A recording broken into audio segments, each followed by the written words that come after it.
Hello, in this video I'm going to illustrate why whole foods are actually cheaper than traditional ultra-processed foods such as fast food. This video will feature a typical breakfast, lunch, dinner, and snack from a popular sandwich fast food restaurant in the United States, Subway. Subway actually has over 42,000 restaurants in over 100 countries as of 2020. So if you're not from the United States, you may be familiar with the franchise. Anyways, while ultra-processed foods and fast food are known to be unhealthy or not the healthiest compared to whole and natural foods, including naturally processed foods, many people still consume it because it was affordable. But as people are beginning to notice, ultra-processed and fast food is not only unhealthy compared to whole and natural foods, but they're starting to cost more than their whole and natural counterparts. Equivalent whole food and natural food products and prices featured are from the US chain big box store, Walmart. Luckily, if you still love fast food, such as the taste, here's how you can recreate popular fast food meals at Subway with cheaper whole or natural foods. First is breakfast. For a Subway breakfast, I select their egg and cheese wrap.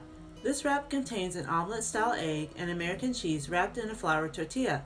You can add up to 9 vegetables free of charge as well as up to 6 sauces. However, if you want to add additional meats, cheeses, and avocado, the price will go up. To complete the breakfast, I would include orange juice. Its whole food equivalent would be either a grain tortilla egg and cheese wrap or a brown rice bowl with eggs and cheese. Also included would be an orange and water to complete the breakfast. Following is the ingredient breakdown.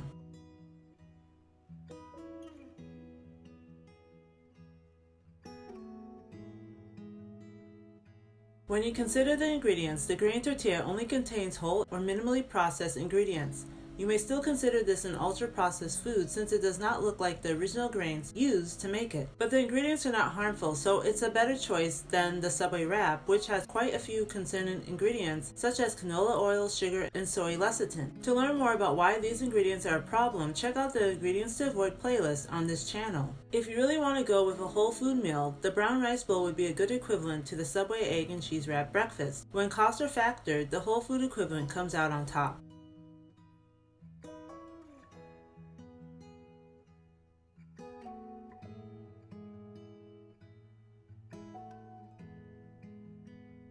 These costs do not include tax. Even though you have to buy more when purchasing whole and minimally processed foods compared to a Subway wrap, total costs for both whole food and natural equivalents are less than the Subway breakfast meal. And when costs are reduced to one serving size, they are far below one serving size or breakfast meal at Subway. Second is lunch. For a Subway lunch, I select their oven-roasted turkey sandwich. This meal contains a 6-inch sub sandwich, a multi-grain bread with oven-roasted turkey, American cheese, lettuce, tomatoes, black olives, cucumbers, and yellow mustard, baked potato chips, and water. Its whole food equivalent would be a turkey wrap sandwich, oven-baked potato wedges, and water. Following is the ingredient breakdown.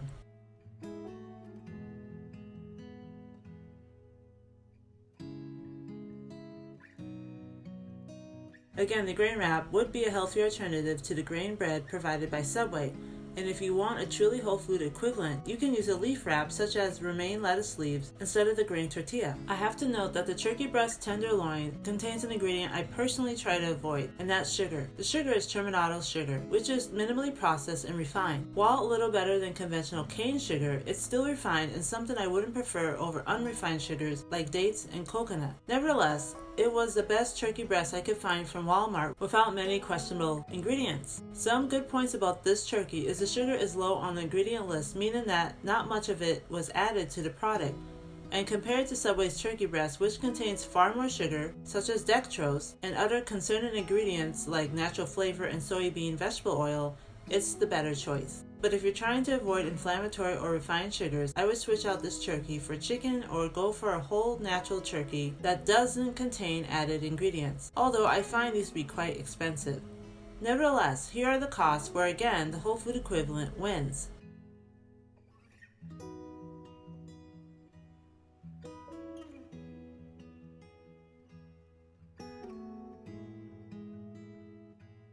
These costs do not include tax. While the total cost to buy the ingredient for the whole food equivalent are roughly twice that than one lunch meal at Subway, ultimately the whole food equivalent is cheaper than one lunch meal at Subway by over 50%. Third is dinner. For a Subway dinner, I select the rotisserie style chicken breadless bowl which is pretty much a salad bowl. This meal contains rotisserie style chicken, American cheese, lettuce, spinach, tomatoes, cucumbers, green peppers, black olives, red onions, MVP, Parmesan vinaigrette, potato chips, and sweet tea. Its whole food equivalent would be a leaf blend chicken salad with cherry tomatoes, green peppers, black olives, avocado, and baked potato wedges and water. Following is the ingredient breakdown.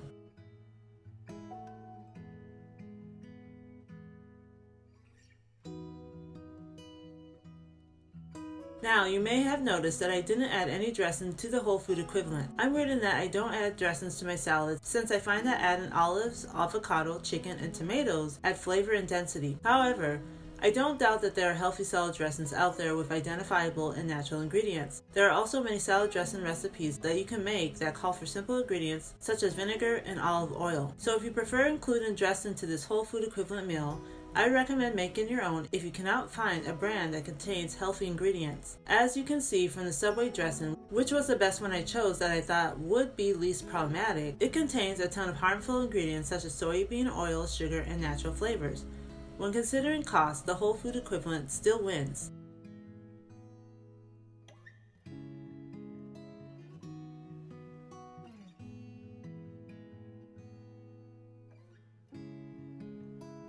Again, these costs do not include tax. While the total cost for the ingredients are more than one Subway dinner meal, they are not by much and you get leftovers to make other meals for a few days. So the investment in whole food ingredients are better money-wise. But by just looking at the per meal cost, the whole food equivalent is roughly $10 less than the Subway dinner meal, clearly giving you more value. Fourth is snack. For a Subway snack, I select their chocolate chip cookie.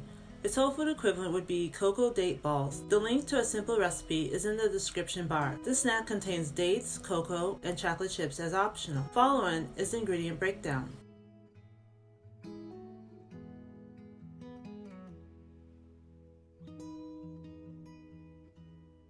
The date balls are a better option because they have only a few whole food or minimally processed natural ingredients, the dates and cocoa powder. Even if you add chocolate chips, choosing a brand such as Hu only has a few identifiable and natural ingredients, unlike the Subway chocolate chip cookie, which has far more, including some that are concerning, such as the sugar, soy lecithin, and natural flavor. When costs are factored in, the whole food equivalent proves to be a better value despite being a little more pricier.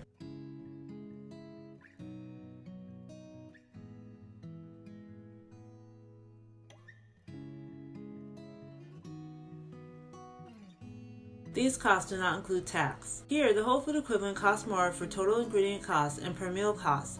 This is mainly due to the organic brands. If you choose to go with generic, non-organic brands, the prices would be less. But even using organic or natural brands, the per meal cost is not much, only double that of Subway, which that alone isn't a lot since the Subway cookie is only 99 cents. Nevertheless, you're getting more value since the ingredients are healthier and filling. You're less likely to go for more than 3 date balls than you would for another cookie. Here are the total prices for consuming 1 day of meals at Subway and 1 day of whole food or minimally processed healthier meals obtained from a grocery store.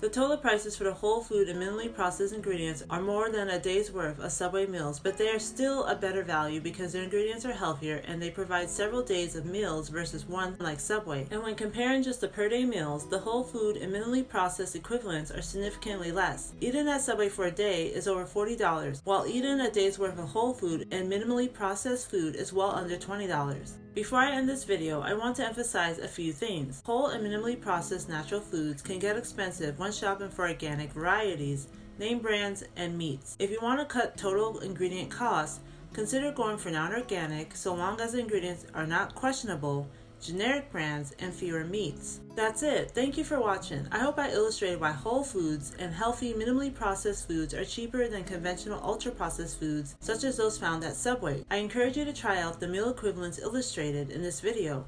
If you found this video valuable, I would appreciate a like, comment, or share so this video can reach others. Please subscribe for more whole food and nutrition videos, and until next time, take care.